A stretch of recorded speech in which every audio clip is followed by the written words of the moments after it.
Hello everyone, सभी साथियों को नमस्कार, जय हिंद। तो साथियों, लूसेंट जीके की 1000 प्रश्नों की दमदार सीरीज चली है। सारी लूसेंट कवर कराई जाएगी आपको सुपर फास्ट स्पीड में। 1 लाइनर क्वेश्चन है, वीडियो नंबर 7। तो चलिए शुरू करते हैं इस वीडियो को। पहला क्वेश्चन इस प्रकार से है कि जनजातीय विकास विभाग भारत सरकार के अनुसार भारत में जनजातीय समुदायों की संख्या कितनी है? तो उनकी है भाई साहब 550, 550 जनजातीय समुदाय की संख्या है भारत में। नेक्स्ट क्वेश्चन है कि 2011 ईस्वी की जनगणना के अनुसार, तो जो 2011 का सेंसस हुआ था उसके अनुसार जनजातियों की जनसंख्या संपूर्ण भारत की जनसंख्या का कितना परसेंट है? तो यह है 8%। आदिवासियों के मसीहा के उपनाम से किसे जाना जाता है? ठक्कर बापा को जाना जाता है। ठक्कर बापा को जाना जाता है आदिवासियों के मसीहा के उपनाम से। चलिए अगला क्वेश्चन देख लें साथियों। एक एक प्रश्न वाकई दमदार है, मोस्ट इंपोर्टेंट है। बेफजूल का प्रश्न मैं अपनी वीडियो में लेकर ही नहीं आता, आप जानते हैं इस बारे में। चलिए अगला क्वेश्चन है कि भारत की सर्वाधिक जनसंख्या में कौन सी जनजाति है? कहने का मतलब भारत की सबसे बड़ी जो जनजाति है वो कौन सी है? गोंड जनजाति है। सैम्पेन जनजाति कहां पर पाई जाती है? तो ये पाई जाती है निकोबार द्वीप समूह में। इसकी ट्रिक है याद करने की। सैम्पेन कहां पर? सैम्पेन निकालो, आज निकालो। तो सैम्पेन कहां पर है? निकोबार द्वीप समूह में। टोडा जनजाति निवास कहां पर करती है? नीलगिरी की पहाड़ियों पर ये मुख्य रूप से निवास करती है टोडा जनजाति। अगला क्वेश्चन देखते हैं। राष्ट्रीय राजमार्गों का चौराहा किस शहर को कहा जाता है? तो ये कहा जाता है हमारे प्यारे उत्तर प्रदेश के शहर को, जिसका नाम है कानपुर। राजस्थान का गौरव किसे माना जाता है? तो राजस्थान का गौरव माना जाता है चित्तौड़गढ़ को। नवाबगंज पक्षी विहार कहां पर स्थित है? तो यह है उन्नाव में। उन्नाव कहां पर है? उत्तर प्रदेश में है। और यह सन 1984 में स्थापित किया गया था, नवाबगंज पक्षी विहार उन्नाव में। साथियों थोड़ा सा स्पीड से चलूंगा क्योंकि कम समय में आपके ज्यादा प्रश्न कवर हो जाएं, हमारी ऐसी कोशिश रहेगी। चलिए अगला क्वेश्चन है कि सबसे अधिक उपग्रह वाला ग्रह कौन सा है? तो ये भाई साहब जबरदस्त क्वेश्चन है और ये एग्जाम में छपेगा, नोट कर लो, आप स्टार लगा लो, 5 स्टार इस पर। तो ये है आपका शनि ग्रह। कितने उपग्रह हो गए इसके पास? अब हो गए 82 हो गए हैं। और पहले किसके पास सबसे ज्यादा थे? तो पहले सबसे ज्यादा ग्रह थे बृहस्पति के पास। और ये 2019 में, लगभग 2019 में जो वैज्ञानिक है उन्होंने लगभग 20 नए उपग्रहों की खोज की थी, तब जाकर शनि ग्रह के पास हो गए हैं 82 ग्रह, जो कि सबसे अधिक मात्रा में है। चलिए सूर्य से सबसे नजदीक ग्रह कौन सा है? तो बुध है। यदि आपने हमारे सौर मंडल की वीडियो नहीं देखी है तो आप ऊपर आई बटन पर या तो क्लिक करिएगा, या फिर आप एंड स्क्रीन पर जब जाएंगे, अंत में जाएंगे वीडियो के, तो आपको वहां पर वो वीडियो मिल जाएगी, या फिर आप प्लेलिस्ट में जाकर भी देख सकते हैं। चलिए पृथ्वी का निकटतम सबसे चमकीला एवं सबसे गर्म ग्रह कौन सा है? तो यह शुक्र, जिसे हम वीनस के नाम से भी जानते हैं। और बुध को क्या कहते हैं? बुध को मरकरी भी कहते हैं। चलिए मंगल ग्रह का लाल रंग किसकी उपस्थिति के कारण है? बार बार ये क्वेश्चन रिपीट होता है, तो भैया जी इसका राइट आंसर है आयरन ऑक्साइड की उपस्थिति के कारण ही मंगल ग्रह का रंग जो होता है वो लाल होता है। चलिए हर्यक वंश का संस्थापक कौन था? तो हर्यक वंश का संस्थापक था बिंबिसार, और बिंबिसार का पुत्र कौन था? अजातशत्रु था। और इसकी राजधानी थी राजगृह। राष्ट्रकूट वंश की स्थापना किसने की थी? तो दंती दुर्ग ने की थी राष्ट्रकूट वंश की स्थापना। कब की थी आप हमें कमेंट करके बता दीजिएगा। चलिए नेक्स्ट क्वेश्चन है कि साइमन कमीशन वापस जाओ का प्रमुख नारा किसने दिया था? तो ये दिया था लाला लाजपत राय ने। साइमन कमीशन वापस, गेट आउट। गांधी जी ने किस गोलमेज सम्मेलन में भाग लिया था? तो ये लिया था दूसरे गोलमेज सम्मेलन में, जो हुआ था 7 सितंबर 1931 ईस्वी में। कहां पर हुआ था? लंदन में आयोजित हुआ था। आप जानते हैं कि 3 गोलमेज सम्मेलन हुआ था, जिसमें एकमात्र दूसरा गोलमेज सम्मेलन ऐसा था जिसमें गांधी जी ने भाग लिया था, लंदन में आयोजित होने वाले सम्मेलन में। नेक्स्ट क्वेश्चन है कि प्रथम गोलमेज सम्मेलन लंदन में किसकी अध्यक्षता में आयोजित किया गया था? तो यह किया गया था, वहां के तत्कालीन प्रधानमंत्री थे जिनका नाम था मैकडोनाल्ड, उनकी उपस्थिति में ही यह पहला गोलमेज सम्मेलन लंदन में आयोजित किया गया था। चलिए अगला क्वेश्चन देखते हैं कि कन्याकुमारी का रॉक मेमोरियल किसे समर्पित है? तो यह समर्पित है स्वामी विवेकानंद को, कन्याकुमारी का रॉक मेमोरियल। यह क्वेश्चन बहुत बार रिपीट हुआ है।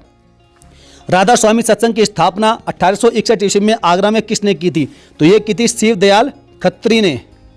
पंजाब में अहमदिया आंदोलन की शुरुआत किसने की थी? तो पंजाब में अहमदिया आंदोलन की शुरुआत की थी मिर्जा गुलाम अहमद ने। याद रखिएगा, ये सभी क्वेश्चन साथियों मोस्ट इंपोर्टेंट है।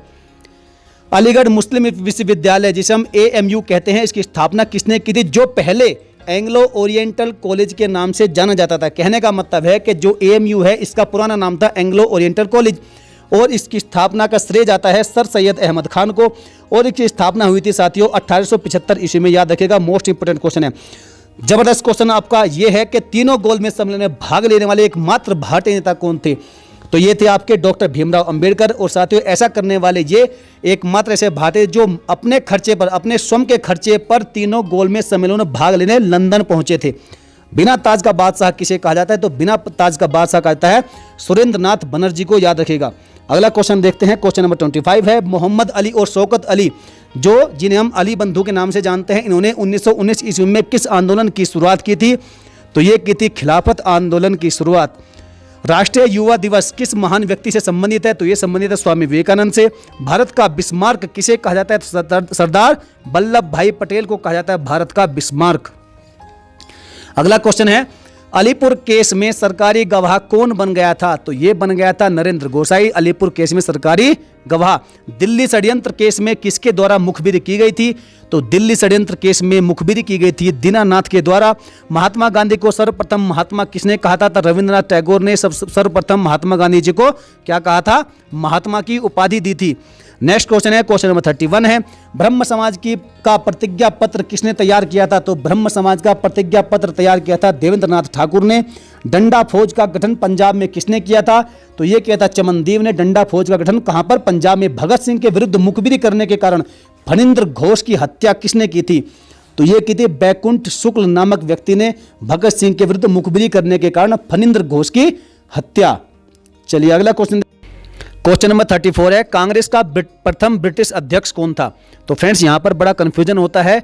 कांग्रेस की स्थापना की थी किसने? सन 1885 में। मैंने आपको बहुत बार बताया है किसने की थी? सर एयो ह्यूम ने की थी। जबकि जो पहला अध्यक्ष था वो था ब्रिटिश अध्यक्ष, उसका नाम था जॉर्ज यूले, याद रखिएगा, बहुत बार पूछा गया है। मुगल शासन व्यवस्था में मंत्री परिषद को क्या कहते थे? तो कहते थे विजारत। जहांगीर की पत्नी नूरजहां का वास्तविक नाम क्या था? तो जहांगीर की पत्नी का जो मूल नाम था वो था मेहरुन्निसा, ये भी कई बार पूछा गया है। अनुवाद विभाग की स्थापना किस मुगल सम्राट ने की थी? इस प्रश्न को आप छाप लीजिएगा, ये अक्सर पूछा जाएगा आपसे। उसका राइट आंसर है अकबर ने। अकबर ने की थी अनुवाद विभाग की स्थापना। जहांगीर के बाद सिंहासन पर कौन बैठा था? तो सिंहासन पर बैठा था शाहजहां। ताजमहल का निर्माण करने वाला मुख्य स्थापत्य कलाकार कौन था? तो उसका नाम था उस्ताद अहमद लाहौरी, जिन्होंने ताजमहल का निर्माण किया था। चलिए अगला क्वेश्चन है कि स्थापत्य कला का स्वर्ण युग किस मुगल शासक के शासनकाल को कहा जाता है?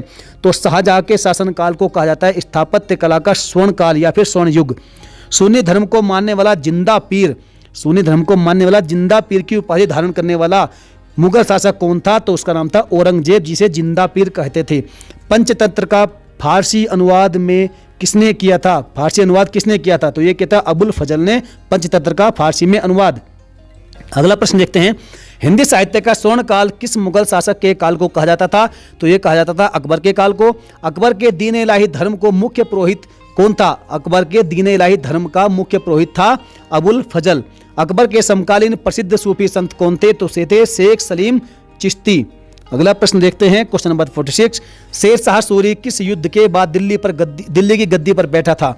तो ये बैठा था बिलग्राम का युद्ध जो हुआ था 1540 ईस्वी में। इसी युद्ध के बाद में शेर शाह सूरी दिल्ली की गद्दी पर विराजमान हुआ था। शेर शाह का मकबरा किस स्थान पर बनाया गया था? तो ये बनाया गया था सासाराम में। सासाराम है बिहार में। ज्योतिष में विश्वास करने वाला मुगल बादशाह कौन था जिसने सप्ताह के 7 दिन 7 रंग के कपड़े पहनने के नियम बनाए थे? तो इसका नाम था हुमायूं। मोस्ट इंपोर्टेंट क्वेश्चन है फ्रेंड्स ये। अगला प्रश्न देखते हैं कि भक्ति आंदोलन के प्रमुख संत रामानंद का जन्म कहां पर हुआ था? तो यह होता प्रयाग में। इटली यात्री जिनका नाम था निकोलो कांटी किसके शासनकाल में विजयनगर में आया था? तो ये देवराय प्रथम के शासनकाल में आया था विजयनगर, और 1420 ईस्वी में। विजयनगर साम्राज्य की आय का सबसे बड़ा स्रोत क्या था? तो लगान कर, जो लगान टैक्स था वो था विजयनगर साम्राज्य की आय का सबसे बड़ा मुख्य स्रोत।